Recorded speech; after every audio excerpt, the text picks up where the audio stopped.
doutora Sirlene! Bom dia! Deuar da Graça, que satisfação! Acabei de ser…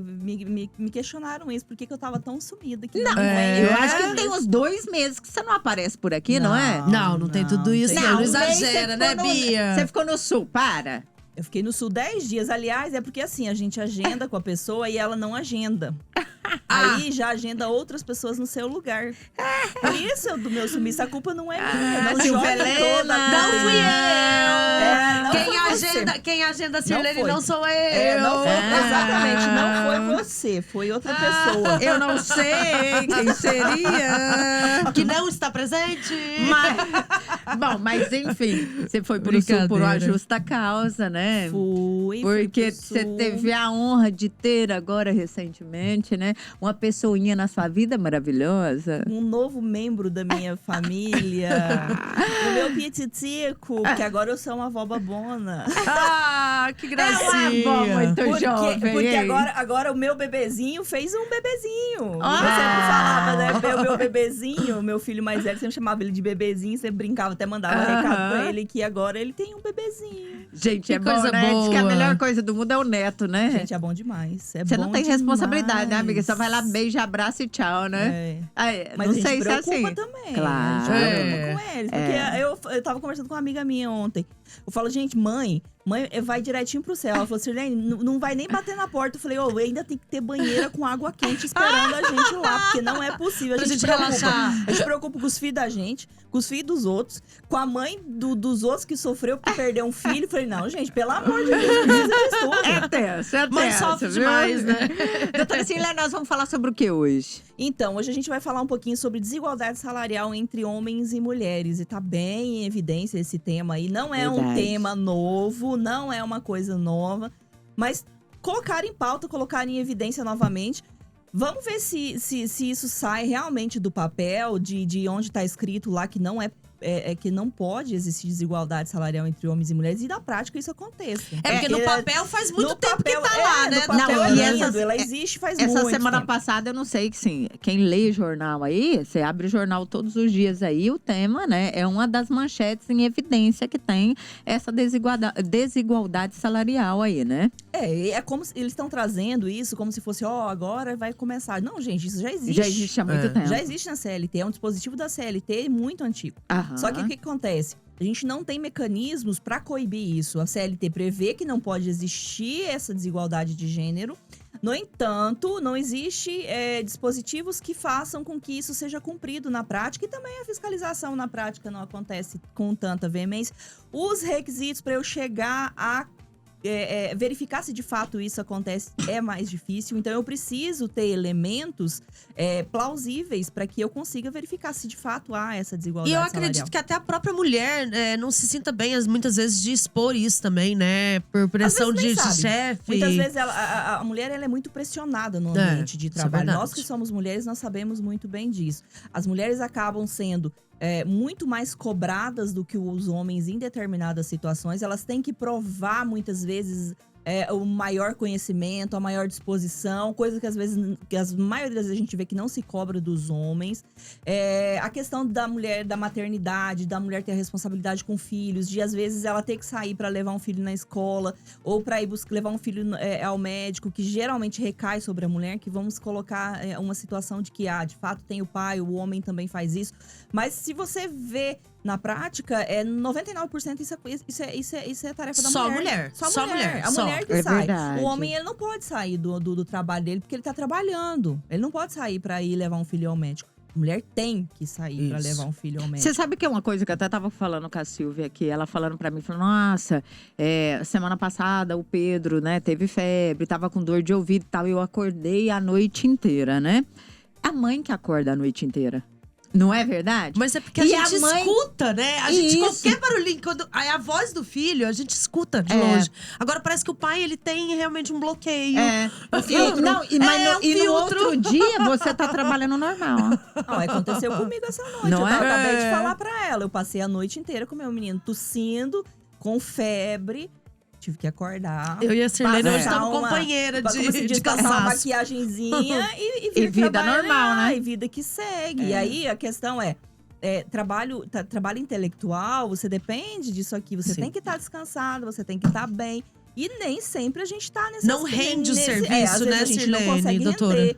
Porque aí vem a questão, além de estar cansada, a gente tem uma jornada muito maior do que as dos homens. É o que eu falo sempre aqui, doutora Sirlene, do tal feminismo. Eu falei, uma briga constante para ter uma igualdade que não tem igualdade, não existe, né? Não existe. O que nós estamos ganhando aí? Uma igualdade que eu falo assim, num aspecto que eu não concordo, que é, né? Às vezes é você ter uma quantidade de namorados, você ter, né? Uma vida, às vezes, sexual mais ativa, e no ponto importante, Não que luta. às vezes é a questão salarial, por exemplo, a gente não tem Sim, ainda, não é? a questão do feminismo que não luta pelos ideais certos. Né? É um tal feminismo exacerbado que na hora do vamos ver mesmo, a gente não tem essa igualdade, na hora que precisa. Foi desvirtuado muito, realmente. A gente realmente precisa de igualdade em certos aspectos, que foi lutado muitas vezes, foi para isso, para que a mulher tivesse voz ativa, coisa que nós não tínhamos. A gente pega aí num histórico recente, a mulher não podia nem votar. Ela não tinha nem voz ativa pra mas aí isso. eu já não acho que entra o feminismo. Não é feminismo. Mas assim, a gente vem numa situação que a gente vem ganhando espaço, só que esse ganhar espaço da mulher, em alguns aspectos, tornou ela sobrecarregada. Porque a partir do momento que eu tenho que juntar maternidade, casamento, profissão… Pesa bastante pra mulher. Porque eu falo que nós somos muito melhor, fazemos muito mais. Nós estamos brigando por causa de quê? E outra coisa, o que eu vejo? Que antigamente, a mulher, ela tinha um pouco mais de espaço, de tempo. Por quê? Porque a mulher, ela cuidava do lar, do marido, dos filhos. Não, é verdade? Tô mentindo? Não. Hoje em dia, a nossa carga, ela é tripla. Por quê? Porque eu tô rindo por causa do comentário que você fez hoje de manhã comigo. Você faz o quê? Você fica a noite inteira acordada. Sim. No outro dia você levanta, vai trabalhar. Você volta, você tem que organizar o almoço. Você tem que buscar o menino na escola. E à noite você tem que estar assim, disposta. Mãe! É tripla jornada. Então a gente tá brigando por um negócio pra gente cansar. Não é? Exatamente. A gente tem que trabalhar? A gente tem. Isso é bom. Eu gosto disso, né? Mas aí tinha que ser tarefas divididas. É uma coisa que não aconteceu, né? Nas tarefas divididas. Não é uma tem. coisa que a mulher entrou… E aí ela entrou numa situação onde ela passou a se inserir no mercado de trabalho. A partir do momento que ela se inseriu no mercado de trabalho, o homem relaxou e deixou de ser o provedor. É lógico. Coisa que nós tínhamos. Eu tenho 43 anos. Quando eu era novinha, eu lembro o homem trabalha para sustentar a casa. A família. Ele é o provedor. É o provedor. Isso se chama provedor. Uhum. A partir do momento que a mulher passou a utilizar esse espaço, e aí ela deixou meio que o homem relaxar nesse sentido, ele não é mais o provedor do lar. E aí ela tem que estar dentro de casa, ela tem que estar trabalhando para ajudar no sustento do lar. Só que muitas vezes, se você botar na ponta do lápis o trabalho da mulher fora de casa, custa mais caro para ela do que o que ela ganha. Do que é o que ela ganha, é verdade. É a busca pela igualdade social que ainda não tem a igualdade social. Não é verdade? É a busca pelo direito ali que ainda não se normalizou, né? Então você trabalha fora… Então, que ótimo. Então, o marido também tem que trabalhar dentro de casa. Mas ainda não tem esse conceito. Mas deixa eu fazer um comentário na questão do seguinte.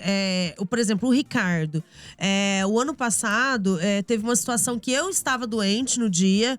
E minha filha também estava doente. E ele levou ela no médico. E ele se ausentou do serviço dele. Entendeu? Pra levá-la no médico. Uhum. E foi questionado ele levou o atestado, mas foi questionado por que a mãe não levou. E ele teve que faltar o dia de trabalho. E aí, isso é errado, nós achamos um absurdo isso. Uhum. Você entendeu? Porque eu estava doente.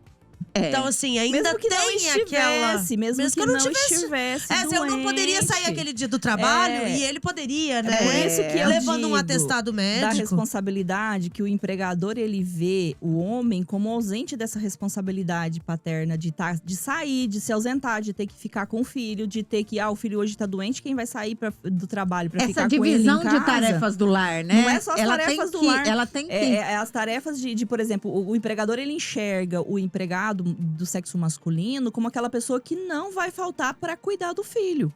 Ao Sim. contrário da mulher. Vamos lá, Silvinha? Doutora, vamos falar sobre essa lei, né? Esse projeto de lei. É um projeto de lei, na verdade. Esse projeto de lei, ele traz algumas especificações, como eu falei. A gente tem previsto na CLT a obrigatoriedade de não existir essa discriminação de salários entre homens e mulheres. Aqui traz com relação a gênero, raça e etnia. Não é só com relação a homens e mulheres, mas também com relação a raças e etnias. Mas especificamente, no artigo 4 desse projeto de lei, ele traz os mecanismos que coíbem esse tipo de conduta pelo empregador. E o primeiro dele é a questão de transparência na política salarial da empresa. Essa questão de transparência na política salarial da empresa, ela é muito complexa. Ela é muito Doutora, complexa. por exemplo, saber o que cada um recebe, o valor. Ter documentado. Por exemplo, a pessoa exercer o mesmo cargo e um receber a mais ou não. A gente chama planos de cargos e salários.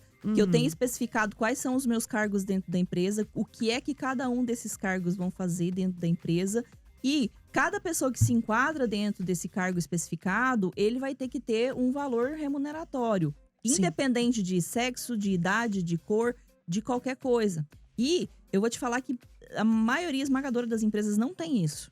Não tem isso exatamente porque é mais fácil de eu burlar essas normas. Não é nem só com relação à igualdade entre homens e mulheres. É com os próprios empregados ali dentro da empresa, porque daí aquele que tem um QI, muitas vezes, que é o amigo do patrão, que eu conheço alguém que não tem mais aqui, tem um salário maior do que aquele que não tem. Isso acontece muito. Sim. Os pedidos de equiparação salarial dentro da Justiça do Trabalho, eles são constantes por conta disso. Por conta exatamente dessa ausência de política de cargos e salários dentro das empresas. Porque se eu não tenho isso documentado, eu tenho mais dificuldade, o judiciário tem mais dificuldade de entender qual que é o mecanismo desses cargos dentro da empresa. E da mesma forma com relação à mulher. Então, ela vai ter que as empresas vão ter que ter, e aí aqui a legislação, esse projeto, se for aprovado, ele diz que as empresas com mais de 20 funcionários terão que ter essa transparência. Essa política e essa transparência, porque vão sofrer fiscalização.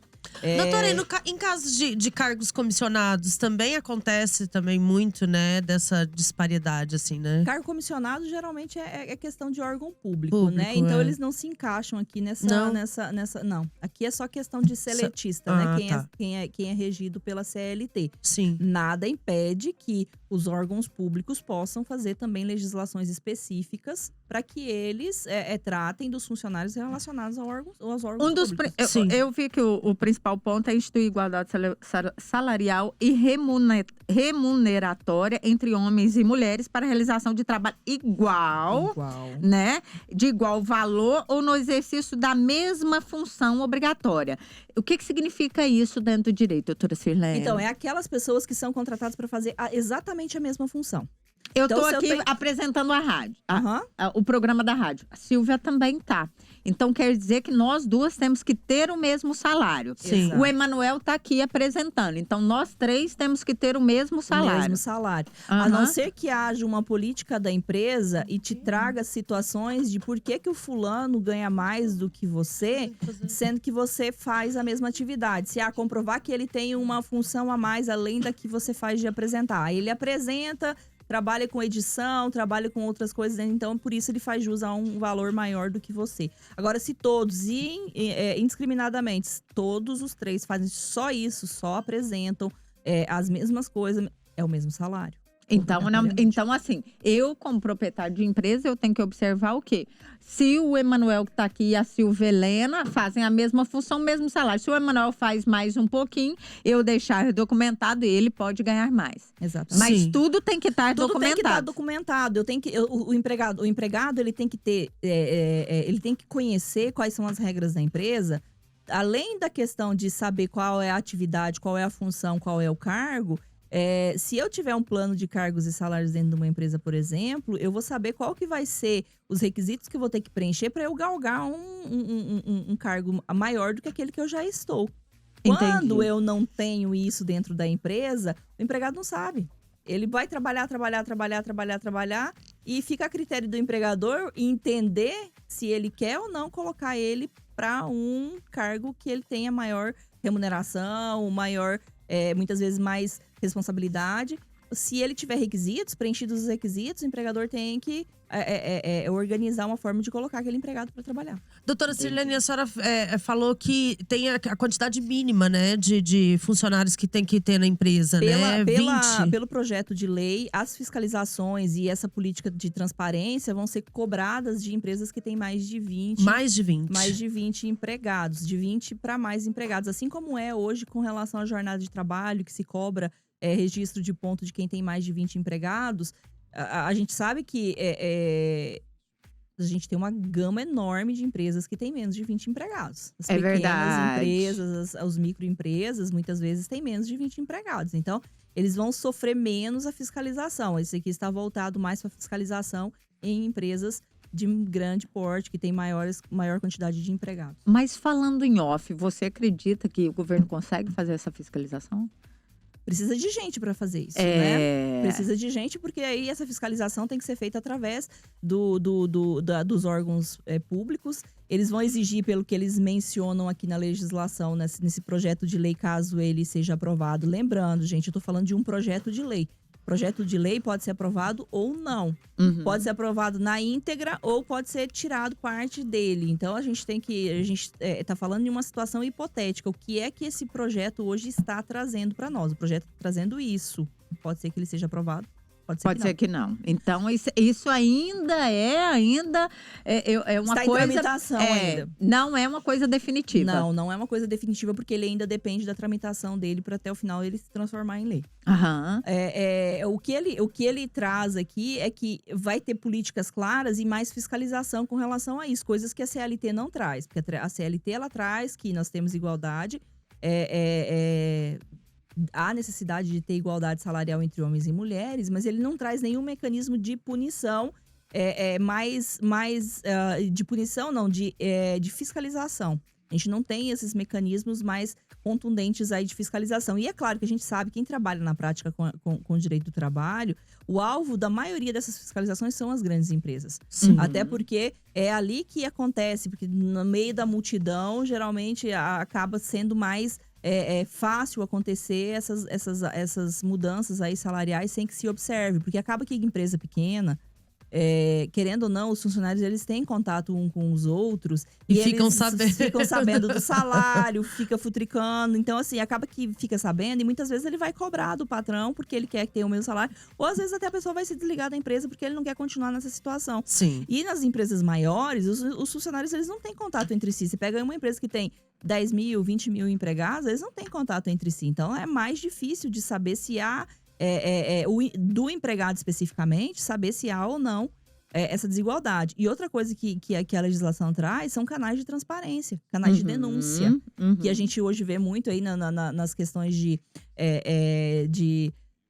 fiscalização de empresas, para que hajam os canais de comunicação, para que o funcionário faça suas reclamações, para que o funcionário denuncie, para que o funcionário reclame. Então, a legislação também traz isso. Essa questão de que o funcionário possa ter um canal de comunicação para que ele possa reclamar essa situação. E a pergunta você quer fazer? Ah, tá. Eu queria comentar do artigo 5º, no parágrafo 3º, doutora Sirlene, que fala sobre o seguinte, que a pessoa jurídica de direito privado implementará plano de ação para mitigar a desigualdade com metas e prazos. Eu queria que a senhora me explicasse um pouquinho sobre isso. Então, ela tem que ter, como eu falei, ela tem que ter alguns mecanismos para que ela demonstre que ela não está tendo desigualdades salariais. A questão dos planos de cargos e salários é um dos mecanismos e também ela vai ter que apresentar relatórios. Vai ter que publicar esses relatórios com relação aos cargos, salários, para que seja possível. Você perguntou com relação à fiscalização. Hoje a gente tem quase tudo interligado. Os próprios sistemas, né? Os próprios empregadores hoje são obrigados a apresentar relatórios, a apresentar informações. Até pelo próprio… as informações que são prestadas mensalmente com relação ao recolhimento de INSS, pagamento de FGTS, você vai ter uma condição… os órgãos públicos têm condição de avaliar qual que são os salários que estão sendo pagos. E ali mesmo é possível em alguns aspectos, verificar se há uma desigualdade salarial ou não. Entendi. Até porque lá vai ter as informações de quanto ganha, lá vai ter as informações de início de contrato de trabalho. Porque um dos requisitos também com relação à igualdade, que não está aqui, mas é o que é previsto na CLT, é o tempo de trabalho. A gente tem que observar, claro que há uma igualdade salarial desde que as pessoas tenham um tempo de trabalho equiparados. Eu não posso simplesmente comparar um funcionário que acabou de entrar numa empresa com um funcionário que tem 10 anos que está ali dentro de uma empresa. Aí são coisas diversas. E eu vi que a multa é ampliada. Pois é, eu queria saber da multa isso? também. Exatamente, a multa é ampliada em 10 vezes a maior remuneração da empresa. 10 vezes? Eles estão pegando aí uma multa bem elevada, bem salgada, porque a gente sabe que fiscalizações e essas questões aí, para que haja realmente um cunho pedagógico, se não houver, se não doer no bolso de quem vai resolver o problema, não resolve o problema. Porque só se resolve o problema com uma punição que realmente doa para quem recebe ela. O duro vai ser fiscalizar agora, né, doutora? Então, como eu falei, a questão da fiscalização, eles vão ter que implementar situações aí. Isso aqui é uma legislação que traz um início, mas a gente vai ter que provavelmente ter mais questões aí que orientem de forma correta como que isso. E geralmente aí vem portarias, vem resoluções, que traz de forma mais adequada como que isso vai se dar na prática, para que os órgãos fiscalizadores tenham condição e mais transparência para fazer esse tipo de fiscalização. Eu vi também que institui a publicação de relatórios de transparência salarial e remuneratória. Então, isso já ajuda a fiscalização. Já ajuda, desde que as fontes sejam fidedignas. A gente sabe ainda que tem isso, né? Se está publicado, igual eu falei, se tiver publicado, provavelmente vai ser feito um cruzamento de dados com o que já tem disponível nos sistemas com relação aos recolhimentos e com relação à planilha que está sendo apresentada. Então, vai ter que ter... um dos pontos eu vi aqui que um dos pontos aí é mais transparência. É plataforma totalmente digital, né? Na verdade, o que falta realmente hoje pra gente perceber a questão da desigualdade salarial é a transparência. É a transparência, como eu já disse lá no início, a transparência de dizer para o empregado, ele fazer entender quais são os cargos que a empresa tem, e quais são os requisitos que eu tenho para preencher esses cargos, e que todos, independente se é homem, se é mulher, preto ou branco, preencheu a vaga, ele tem que ganhar aquele valor X mensalmente. Eu não posso simplesmente... Não pode dar preferência, né? Eu não posso simplesmente, só porque aquele ali eu gosto dele, eu vou pagar, por exemplo, um salário de 1.500, aquele que eu não gosto eu vou pagar R$1.000. Fazendo a mesma atividade. E a gente sabe que na prática isso acontece. Acontece porque muitas vezes as empresas, elas têm aquilo que a gente chama de meritocracia. Por exemplo, eu já peguei muitos casos de equiparação salarial onde as pessoas desempenhavam, às vezes tinha a nomenclatura, e é importante a gente falar, porque às vezes eu tenho cargos com nomenclaturas diferentes, só o nome, mas as pessoas fazem a mesma coisa. Só que aquele que tem o nome A ganha tanto, aquele que tem o nome B ganha tanto. Aí eu vou perguntar para o empregador, qual que é o critério que você utiliza? Porque se o empregador souber me explicar que tem um critério diferenciado, e que o empregado de fato sabe que existem esses critérios diferenciados, não vai haver a equiparação salarial. Só que muitas vezes ele fala critérios que são totalmente subjetivos, que nem ele, na verdade, sabe se ele está cobrando isso do empregado, nem o empregado sabe que isso existe. Por exemplo, ele tem maior produtividade. Ok, como que você mede? Você não sabe como é que você vai medir a produtividade. Entendeu? Então tem que ter requisitos específicos. É pela produtividade? Ok, como que eu vou medir essa produtividade? Eu vou colocar critérios, isso. Se você fechar todos esses critérios, você tá apto para isso. Se você não fechar, você não está apto. Isso dá trabalho demais para você colocar em prática. É verdade. Entendeu? Dá trabalho porque você tem que levar isso muito a sério dentro da sua empresa e você tem que colocar critérios muito bem e tem que ser critérios objetivos, porque senão vai ficar muito subjetivo, né? Eu posso chegar aqui e alegar que eu trabalhei igual. A subjetividade abre margem para esse tipo de situação. Porque a partir do momento que eu deixo aquilo muito aberto, eu coloco espaço para que a interpretação venha. Doutora Sirlene, então vai ter que ser muita coisa ainda adequada, né? Muita coisa para ser adequada. A questão remuneratória dentro das empresas, além da desigualdade entre homens e mulheres, ela é um calcanhar de Aquiles das empresas. Porque há uma necessidade, hoje tem empresas especializadas para isso. Para colocar e implementar a remuneração dentro das empresas de formas adequadas. Remuneração para a questão de evitar desigualdade salarial. Remuneração, que a gente já falou sobre isso, que é a questão lá do empregado estar satisfeito com o conjunto da remuneração. Que a gente fala de remuneração afetiva, de que o empregado tem aquele conjunto de situações dentro do... Então, assim, várias situações que a remuneração ainda deixa a desejar dentro das empresas. Olha, gente, nós vamos aqui rapidinho para o intervalo. Doutora Sirlene está aqui falando sobre igualdade salarial. É um tema super em voga que está hoje aí, super em evidência. Então, fiquem ligadinhos aí. Vocês que são empresários, vocês que são mulheres, homens aí, né? Que a gente tem que seguir a lei, né, doutora Sirlene? Fale ou não, a gente tem que seguir, não é verdade? Você como... Eu posso falar até que você é advogada trabalhista, né? Porque você adora esse ramo. Não, você é advogada, minha filha, é no geralzão. Você faz tudo, a prova tá aqui, ó. Eu preciso de um contrato, eu ligo pra ela. Nossa, Silene, faz um contrato pra mim, não sei o quê, né?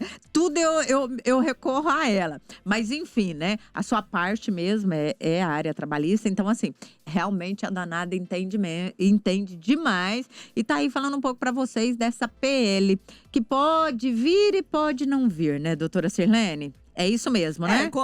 Como se diz, a gente vem com uma política nova aí, um novo governo que vem tentando trazer, mitigar as mazelas. Vem para tentar descaracterizar o que a gente sofreu no governo anterior ou que se demonstrou que teria sofrido. Então, eles querem mostrar serviço. Acho que é um momento importante. É isso aí. De volta, galera. Papo Calcinha está no ar. Nós estamos aqui com a doutora Sirlene Zanon, falando sobre igualdade salarial. Advogada trabalhista aqui na cidade de Rio Verde. Ninguém melhor que ela para falar sobre isso. Essa PL aí, ó, né, doutora Sirlene? Que está em evidência hoje, que traz aí alguns requisitos desse projeto de lei, enfim, né? Alguns princípios básicos aí, os principais pontos que ela está falando aqui, que foi mais transparência, instituição de publicação de relatório, amplia a multa e institui essa igualdade salarial. Outra coisa que eu quero te perguntar aí, que ela prevê um plano de ação para mitigar essa desigualdade salarial. É isso mesmo? Exatamente. São as políticas que vêm inseridas aí, que foi as que eu comentei. É importante que ela traz 3 searas. Ela traz modificação aí na CLT, ela traz questão de sanções administrativas para quem descumpre. E ela traz mecanismos processuais também, aí já na esfera judicial, para que isso seja resolvido. Dos mecanismos aqui é a questão da decisão da concessão de medida liminar, para que seja concedido imediatamente a igualdade salarial até o deslinde do processo. Então, esses são mecanismos importantes para que o empregado, porque a gente sabe que muitas vezes você vai entrar com uma ação trabalhista, isso vai acontecer, e aí vamos falar de 2 situações. Se foi aquele empregado que já saiu da empresa, e ele, depois que ele saiu da empresa, ele ajuizou a ação para cobrar aquilo que ele acha que não foi pago, tem uma forma de tratamento, mas tem aquele empregado que está ativo dentro da empresa ainda, que está trabalhando, e que é perfeitamente possível que ele ajuize a ação contra o empregador mesmo estando trabalhando, pedindo para que a condição dele ali de trabalho, ele não quer sair, mas ele quer que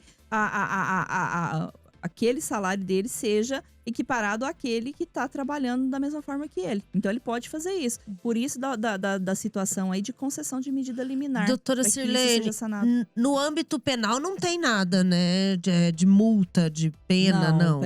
Não, na situação penal não. Tem de desigualdade, assim, salarial. A questão administrativa e a questão realmente da área da justiça do trabalho. A questão de crime, não há criminalização para isso. Entendi. Eu queria que você fizesse uma conclusão. Nós estamos no final do programa aqui, que está terminando. E assim, é um tema que realmente nós poderíamos voltar para falar um pouco mais sobre ele, né? Apesar de não ter sido aprovado ainda, né? É um projeto de lei. Aprovar, né? Eu acho que não deve demorar muito para Eu também acredito que não. E acredito que vai ser aprovado. Eu também acho que sim. É uma das coisas aí, dos projetos que eu acredito que vai ser aprovado. E aí você voltar para a gente falar, né? Sobre esse tema novamente, que é um tema super interessante. Mas, por enquanto, eu quero que você faça uma conclusão pra gente de tudo, né? Do que a gente falou aqui. E assim, eu sei que ficou muita coisa sem falar, mas se você conseguir passar rapidamente... Tá. Então, essa situação aí que a gente tem vivenciado nesse momento, a gente tem recentemente estudos do IBGE aí que aumentou aí em 22%, 23% a questão da desigualdade. De um curto período de tempo, a gente já vinha de um tempo que estava diminuindo essa desigualdade e ela deu uma crescida nesses últimos anos aí, 2, 3 anos, parece que houve um crescimento dessa desigualdade. Isso também se deu não necessariamente por políticas públicas, mas também por conta de pandemia, por conta de órgãos, de empresas que fecharam, por conta de situações, às vezes as pessoas se colocam no mercado de trabalho porque elas precisam trabalhar e elas se sujeitam a situações diferentes de trabalho. Quando a gente fala em legislação, e para que ela seja realmente eficaz, as pessoas que estão sujeitas a ela são os fiscalizadores imediatos. Então, se eu estiver nessa situação, eu como mulher, eu perceber que eu estou tendo um tratamento diferenciado, que eu estou recebendo salário diferenciado, eu procurar os meus direitos, eu denunciar, eu questionar por que isso está acontecendo. E então, assim, esse é o primeiro momento de eu chegar a ter situações lá na frente para serem resolvidas. E já é direito, né, já da é pessoa, direito. né? Se eu ficar calada e permanecer ali, tá ruim, mas é melhor assim do que nada, a gente nunca vai chegar a lugar nenhum para resolver problema. A gente sabe que aquele que enfrenta, aquele que cobra, aquele que tenta ali resolver é taxado de chato, é taxado de enjoado, aquele encrenqueiro que gosta de arrumar encrenca e tal. Mas é necessário. Não tem como ficar calado. Se a gente ficar calado, a gente não consegue resolver. Então a gente tem hoje uma legislação, a CLT já prevê. Então, se você acha que você está numa situação dessas, não precisa esperar o projeto de lei ser aprovado, não. A gente já tem situação de que a gente tem respaldo legal para isso. A gente tem um projeto de lei que vai trazer mecanismos para dar uma eficiência, porque o que a gente já tem na CLT. Então, de qualquer forma, eu, empresário, já posso estar concretizando essa PL. O empresário já pode abrir os olhos. Se ele fizer se ele perceber que ele tem alguma situação dessas dentro do ambiente de trabalho, ele verificar o que ele vai fazer para se organizar nesse sentido, porque ele vai sofrer fiscalização. Principalmente se houver se ele for proprietário de uma empresa que tenha de 20 a mais empregados, que são os alvos aí de maior fiscalização, porque eles vão ter que apresentar relatório, que eles vão ter que se adequar, eles vão ter que apresentar maior transparência aí na política salarial deles. Entendi. Então já vamos nos Mas adequando aí, né? Nada impede que a fiscalização ocorra e que as empresas com menos de 20 empregados também têm que se adequar. Elas têm menos responsabilidade dentro do que a legislação diz. Eu não tenho, por exemplo, que apresentar um relatório para os órgãos públicos, mas eu tenho que me adequar. Eu não posso simplesmente dizer que não pertence à minha legislação. Elas não estão isentas também, né, dessa transparência. Então, o conselho se organize. Bate na cara. Galera, falou doutora Sirlene Zanon, advogada trabalhista aqui na cidade de Rio Verde. Falou aí sobre igualdade salarial. Fiquem ligadinhos aí, que é um ponto super importante aí pra vocês ficarem atentos aí, empresários de Rio Verde. Todo mundo, né? Todo mundo tem que ficar atento, porque você tem que cumprir o direito ou fazer parte dele, né, doutora Sirlene? Lá atrás eu falei, acho que no início do ano, ou no final do ano passado, eu falei, gente, a gente vai ter uma mudança de governo, a gente tem uma nova forma de governo, porque a gente tem, quando a gente tem governos que têm mais voltados para a área social, eles estão… O direito do trabalho, ele é um direito social. Sim. Então, as pessoas têm que ficar atentas que o direito social está mais em evidência. Eu falei, quem tiver… Eu estava falando sobre questão de terceirização irregular. Observe que se você não tiver regularizado, se regularize, porque vai vir fiscalização. Aconteceu, está acontecendo. Da mesma forma que está acontecendo a questão das fiscalizações com relação às NRs, de eu estar regulamentado, de certas empresas, certos segmentos precisam cumprir determinadas regras de trabalho, se não serão fiscalizadas, estão sendo fiscalizadas. Então, ficar atento. O empregador, ele sabe da legislação, ele sabe o que ele precisa fazer. Bote em prática, porque senão vai ser fiscalizado. E aí ele vai sofrer dupla penalidade. Ele vai sofrer penalidade administrativa, porque ele vai ter os órgãos fiscalizadores, e vai ter o empregado cobrando, e ele vai ter que pagar para o empregado também. Olha aí, gente. Então, conselho da doutora Sirlene Zanon. Não lembrou, não? Dá uma ligadinha depois que ela te fala tudinho. Galera, um beijo pra vocês. Doutora. Até mais. Obrigada, doutora. Bom Até dia. mais.